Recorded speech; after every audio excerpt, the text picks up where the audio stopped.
Assalamualaikum warahmatullahi wabarakatuh. Alhamdulillahirabbil alamin wa bihi nasta'in ala umuri dunya waddin wassalatu wassalamu ala asyrafil anbiya'i wal mursalin wa ala alihi wa sahbihi ajma'in amma ba'du. Rabbi shrah li sadri wa yassir li amri wahlul 'uqdatam min lisani yafqahu qawli. Yang hormati seluruh musyrifat, ustadzat, asatid, maskal hufat maupun umat tahu bahwa di sini banyak dari lembaga-lembaga Quran maupun lembaga lainnya yang bergabung. Yang hormati seluruh santri, para penghafal Quran dan teman-teman umum yang saat ini sedang bekerja atau di rumah atau di tempat kegiatannya. Hari ini insya Allah kita akan membahas mengenai kenapa takut menikah.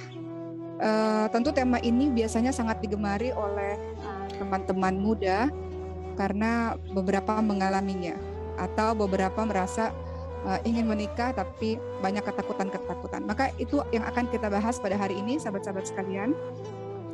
Kita akan bahas mengenai sesuatu yang pada akhirnya mudah-mudahan teman-teman tidak perlu takut lagi, tapi juga mempersiapkan dengan sangat baik sebelum pernikahan itu ada, ya. Baik, teman-teman, kita mengetahui bersama bahwa di zaman yang sekarang ini zaman yang tidak mudah. Untuk laki-laki tidak mudah, untuk perempuan juga tidak mudah.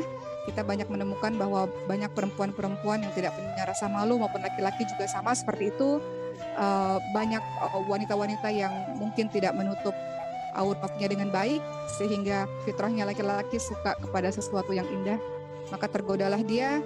Apalagi kalau seorang pria yang memang memiliki niat yang jahat atau dia masih membujang, akan mudah tergoda dengan hal-hal seperti itu. Sehingga untuk membentengi diri kita atau syahwat kita dengan puasa itu terkadang sulit karena fitnahnya yang begitu besar, sahabat-sahabat sekalian.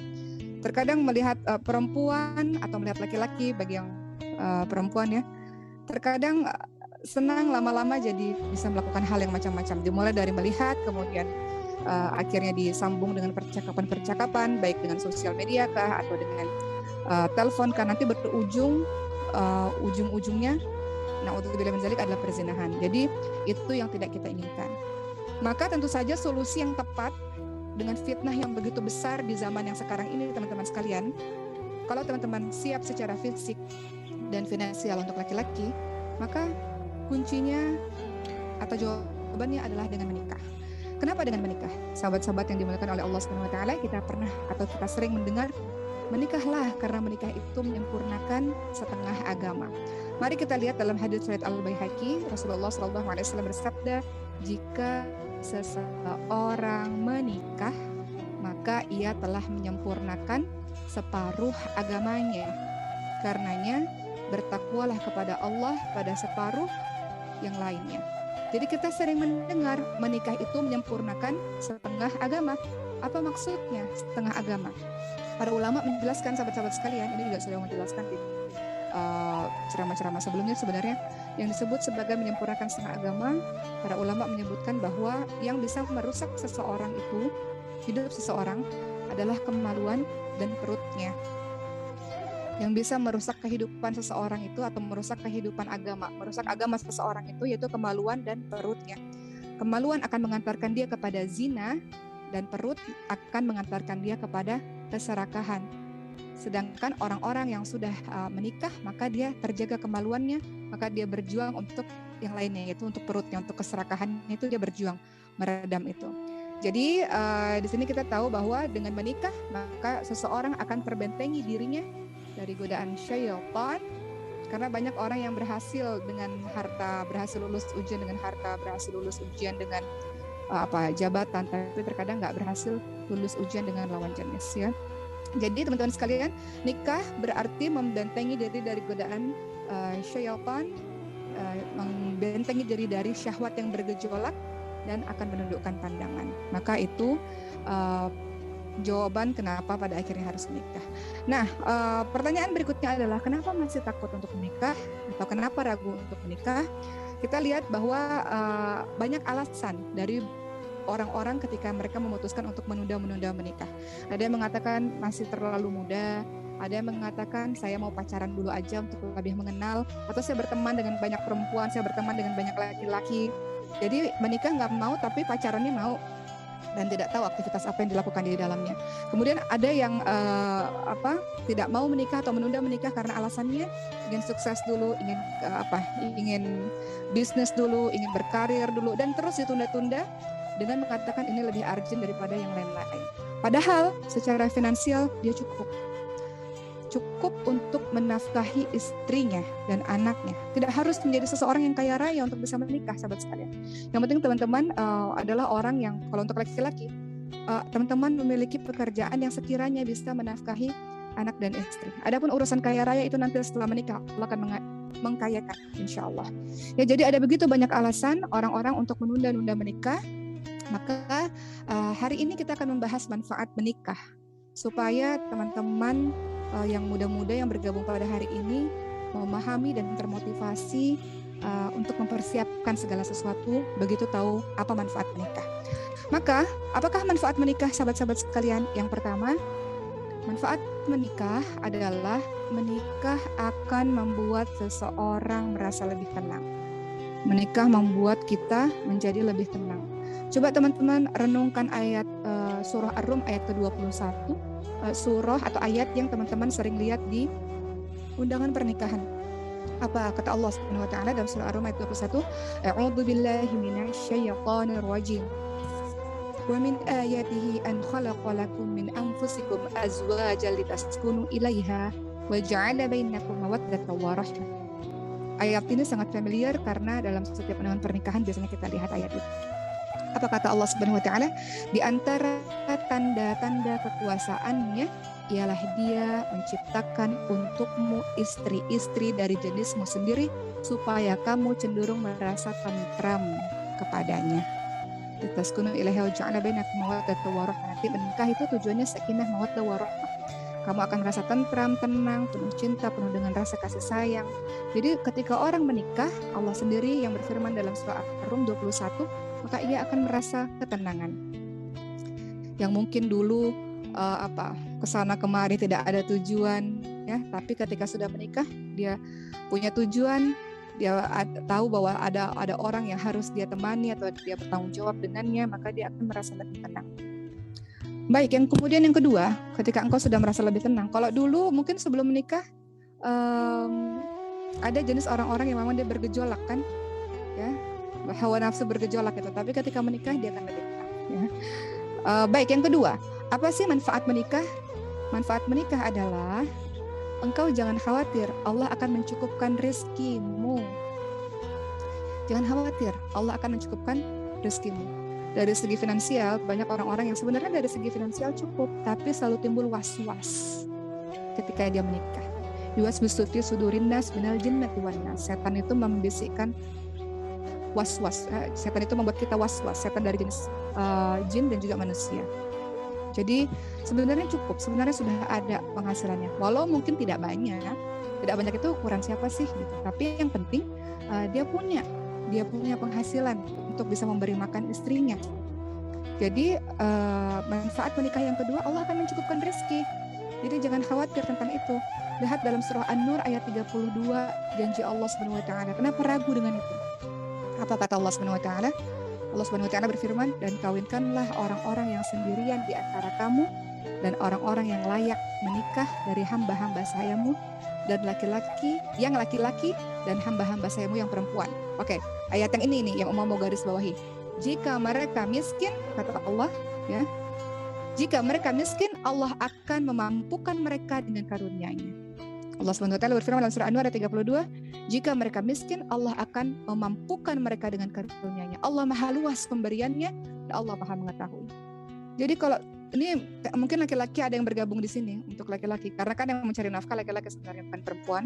Untuk laki-laki di sini yang menonton, ketika engkau sudah punya pekerjaan, berapapun itu penghasilannya, ketika engkau yakin itu bisa memberikan makan istrimu dan anakmu, dan insya Allah nanti setelah menikah akan Allah tambahkan lagi insya Allah, maka kenapa harus was-was? Itu bisikan syaitan yang membuat engkau terus menunda. Ketika engkau menunda, apa yang terjadi? Jadinya nanti jadi pacaran. Engkau sudah suka sama seseorang, engkau sudah tertarik sama seseorang, tapi nggak mau menikah, padahal sudah punya penghasilan kau tunda, tapi engkau jalin komunikasi terlalu erat, engkau bertemu terlalu sering misal, maka itulah cara syaitan sehingga membuat engkau menunda-nunda seperti itu. Jadi manfaat menikah yang kedua, sahabat sekalian, adalah Allah akan memampukanmu, Allah akan mencukupkan rezeki untukmu. Jadi jangan khawatir untuk itu, asalkan engkau adalah, ini untuk laki-laki khususnya, engkau adalah, atau teman-teman perempuan yang ingin melihat laki-laki ya, yang ingin melihat laki-laki yang mana nih yang yang serius sama saya. Jadi intinya asalkan dia mau bekerja dan asalkan dia bertanggung jawab, itu cukup teman-teman sekalian. Dia bekerja, berapapun penghasilan, yang penting dia bekerja keras misalnya, dan dia bertanggung jawab. Maka insya Allah mudah-mudahan Allah mudahkan dan Allah luaskan rezekinya. Teman-teman yang dirahmati oleh Allah Subhanahu wa taala, menikah itu adalah sebuah ketaatan. Menikah itu adalah beribadah di jalan Allah Subhanahu wa taala. Jadi enggak mungkin Allah membuat seseorang yang menikah itu sengsara ketika dia punya niat baik untuk menikah. Betul enggak? Walaupun pasti dalam pernikahan Allah akan berikan ujian demi ujian, pasti, tidak mungkin tidak. Contoh dalam kehidupan lain lah. Uma cerita sedikit ya tentang kisah Uma. Jadi waktu itu ibu Uma sakit autoimun, harus masuk ke rumah sakit. Kita nggak punya uang untuk masuk ke rumah sakit. Sementara Uma kalau waktu itu belum berjilbab, tapi kemudian orang-orang mengatakan oke, main film aja dan kemudian nanti kamu dapat uang untuk mengobati biaya ibumu. Padahal pada saat itu Uma baru 1 hari pakai jilbab. Tapi Uma yakin nggak mungkin saya mendekati Allah, Allah mengabaikan saya. Nggak mungkin saya mendekati Allah, Allah menyengsarakan saya. Saya memang perlu duit untuk pengobatan ibu saya, tapi saya sedang menjalankan ketaatan kepada Allah. Dan saya percaya betul kalau saya menjalankan ketaatan, Allah nggak akan mungkin mengabaikan. Allah uji, iya. Allah uji untuk melihat keseriusan, iya. Tapi nggak mungkin Allah menyengsarakan. Sama halnya dengan menikah, sahabat sekalian. Menikah itu suatu ibadah, menikah itu suatu ketaatan. Tidak mungkin Allah membiarkan hambanya sengsara ketika orang itu ingin berbuat kebaikan. Dalam hal ini menikah. Jadi waswas itu, a'udzubillahi minasyaitonirrajim, itu waswas itu dari syaitan yang membuat kita menunda-nunda, dan masa penundaan itu kita lakukan hal-hal yang diharamkan oleh Allah Subhanahu wa taala. Bisa jadi kalau kita lihat dalam surah An-Nur ayat 32 tadi, Allah akan mengkayakan, Allah akan memampukan. Bisa jadi nanti setelah menikah Allah cukupkan rezeki itu. Betapa banyak kalau kita lihat teman-teman sekalian. Awal menikah mungkin belum punya apa-apa, tapi dengan mereka berdua, mereka bersama-sama berjuang, sekarang sudah sukses, Masya Allah. Berjuang bersama-sama dari awal, nggak apa-apa kayak gitu, itu terasa lebih indah. Atau misalnya bisa saja Allah berikan sifat qanaah kepada sang istri, ya, merasa cukup dengan pemberian dari suami. Itu yang dimaksudkan Allah akan mencukupi rezekinya. Ya, mari kita simak perkataannya Umar bin Khattab radhiyallahu anhu. Apa kata beliau? Aku heran terhadap orang yang tidak mencari kekayaan lewat pernikahan. Padahal Allah berfirman yang artinya jika mereka miskin, Allah akan membuat mereka kaya dengan karunia-Nya. Ya, jadi jangan terlalu banyak kekhawatiran ini itu. Persiapan penting. Nanti kita akan bahas di belakang. Tapi bukan berarti sebenarnya sudah siap, tapi engkau menunda-nunda terus karena alasan-alasan lain, ditambah engkau melakukan kemaksiatan. Baik, kita lihat teman-teman sekalian, kemaksiatan itu maksudnya pacaran ya. Kemaksiatan itu maksudnya pacaran, di mana dalam pacaran ada perkataan yang kau ucapkan yang tidak patut diucapkan kepada yang haram, dan kemudian ada perbuatan yang dilakukan yang tidak patut, yang dilarang oleh Allah Subhanahu wa taala. Umat tidak ingin membahas lebih lanjut mengenai ini, tapi teman-teman tahu sendirilah ya, dalam pacaran itu aktivitas apa yang dikerjakan. Baik, kita lihat sahabat-sahabat sekalian, sabda Rasulullah SAW mengenai kelompok-kelompok manusia yang akan ditolong oleh Allah dalam hadis riwayat Ahmad. Dan hadis ini hadis yang kuat. Rasulullah bersabda, ada 3 kelompok manusia yang pasti ditolong oleh Allah. Siapakah itu? Yang pertama, mujahid di jalan Allah. Mujahid di jalan Allah. Kedua, pemuda yang menikah untuk menjaga kehormatan dirinya. Orang-orang yang menikah untuk menjaga kehormatan dirinya. Dan yang ketiga, budak yang berusaha memerdekakan diri agar leluasa beribadah. Tapi kita lihat dalam 3 poin ini ada satu yang disebutkan, orang-orang muda yang ingin menikah untuk menjaga kehormatan dirinya. Dia khawatir, dia takut. Dia merasa bahwa dia sudah mampu. Kemudian dia takut kalau dia melajang terlalu lama, dia akan mengerjakan perbuatan yang dibenci oleh Allah. Karena manusia ini fitrah, teman-teman semua. Kita punya hawa nafsu, kita punya ketertarikan dengan lawan jenis. Menunda-nunda menikah, kita mengkhawatirkan diri kita sendiri melakukan perbuatan maksiat yang Allah benci. Maka kata Rasulullah, kelompok ini akan ditolong oleh Allah. Ditolong dalam keseluruhan hidupnya. Mereka yang ingin menikah untuk menjaga kehormatan dirinya. Baik, kita masuk manfaat menikah yang ketiga. sahabat-sahabat sekalian. Orang yang menikah manfaatnya adalah dia sudah menjalankan sunnah Rasulullah SAW. Orang menikah itu berarti dia menjalankan sunnahnya Rasulullah SAW. Teman-teman lihat dalam surah Ar-Ra'd, biasanya sering dibilang Ar-Ra'd atau Ar-Ra'd ya. Ar-Ra'd ya, dalam surah Ar-Ra'd ayat ke-38. Apa kata Allah Subhanahu wa taala? A'udzubillahi minasyaitonir rajim. Dan sesungguhnya kami telah mengutus beberapa rasul sebelum kamu dan kami memberikan kepada mereka istri-istri dan keturunan. Ini menunjukkan bahwa para rasul itu menikah dan memiliki keturunan. Maka kita pun diminta juga untuk seperti itu. Sahabat-sahabat sekalian, ingat bahwa Rasul senang dengan umatnya yang banyak. Kemudian kita lihat hadis yang lain, walaupun hadis ini hadis dhaif, hadis yang lemah, tapi kita bisa mengambil perkara yang baik dari sini. Apa kata Rasul? 4 perkara yang termasuk sunnahnya para Rasul, yaitu sifat malu, memakai wewangian, siwak, dan menikah. Jadi menikah itu artinya kita sedang menjalankan sunnah dari Rasulullah SAW. Yang menikah adalah termasuk umatnya Rasulullah. Yang keempat, manfaat menikah apa? Manfaat menikah akan menjaga kemaluan dan menundukkan pandangan. Kalau sudah menikah akan terjaga kemaluan dan akan menundukkan pandangan. Sudah ada orangnya di rumah misalnya, ya, jadi kita bisa bersama dengan orang tersebut. Kalau tiba-tiba kita tertarik bisa sama orang tersebut. Umar sengaja menggunakan bahasa yang tidak vulgar ya, bahasa yang ini mudah-mudahan teman-teman memahami. Jadi manfaat menikah yang keempat adalah dia akan menjaga kemaluan dan menundukkan pandangan. Sudah ada di rumah ya, kalau teman-teman merasa memerlukan, ada pasangannya di rumah. Apa kata Rasulullah SAW? Wahai para pemuda, dalam hadis riwayat Bukhari Muslim ya, ya ma'syarasy syabab, man istata'a minkumul ba'a falyatazawwaj. Apa kata Rasulullah? Wahai pemuda, barang siapa yang memiliki kemampuan, yang di sini bahasanya adalah ba'ah, barang siapa yang memiliki kemampuan, maka menikahlah. Karena itu lebih menundukkan pandangan dan lebih menjaga kemaluan. Barang siapa yang belum mampu, puasa, karena puasa itu adalah perisai baginya. Pertanyaannya, yang dimaksud dengan ba'ah itu apa sih? Wahai pemuda, barang siapa yang mampu, barang siapa yang memiliki ba'ah. Mampu dalam hal apa sih di sini? Bukan sekedar mampu dalam hal biologis, tapi untuk laki-laki mampu dalam hal finansial. Ingat, mampu dalam hal finansial bukan berarti kaya raya, tapi mampu untuk menghidupi anak istrinya. Jadi yang dimaksud dengan wahai pemuda, barang siapa yang memiliki kemampuan, dalam artian bukan hanya sekedar biologis, tapi engkau juga mampu untuk menafkahi, ya. Dan ingat tadi ya bahwa di awal berjuang sama-sama nggak masalah.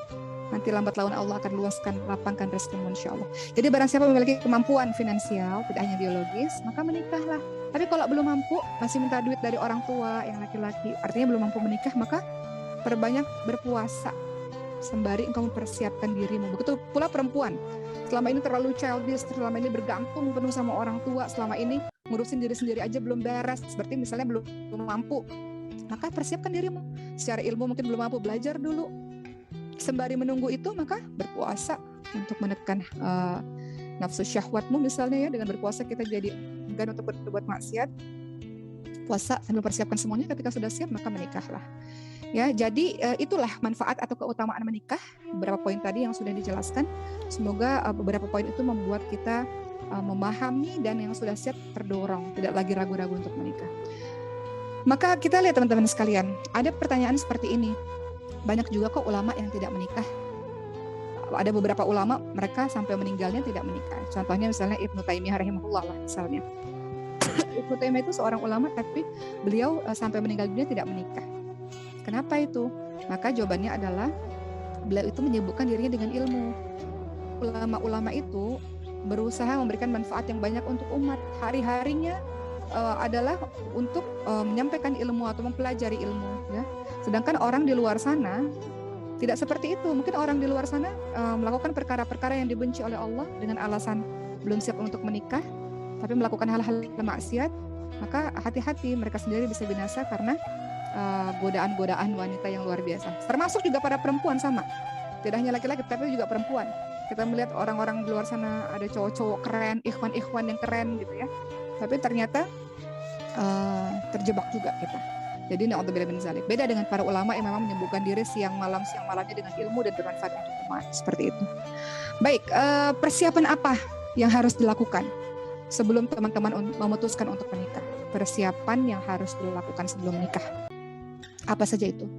Pertama, tentu harus ada persiapan mental dan fisik, itu harus.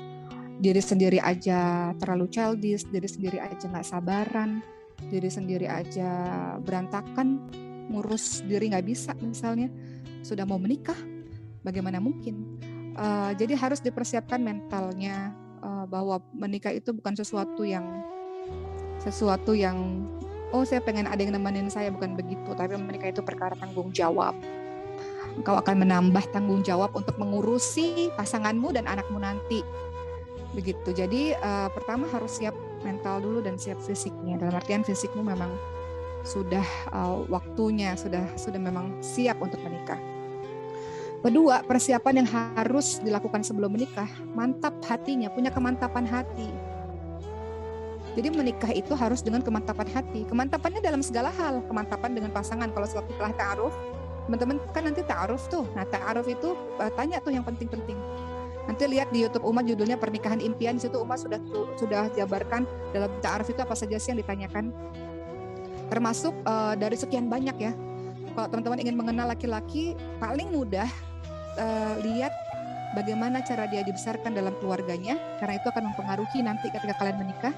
Bagaimana background keluarganya atau bagaimana cara dia dibesarkan dari dalam keluarganya, bagaimana interaksi dia dengan keluarganya, dengan ibu, ayah, adik, kakak, itu rasa-rasanya nanti akan ada kemiripan dengan bagaimana dia bersama dengan kita nanti. Dan juga tanyakan siapa teman-teman terbaiknya, siapa sahabat-sahabatnya, karena kata Rasul, seseorang sesuai dengan agama temannya.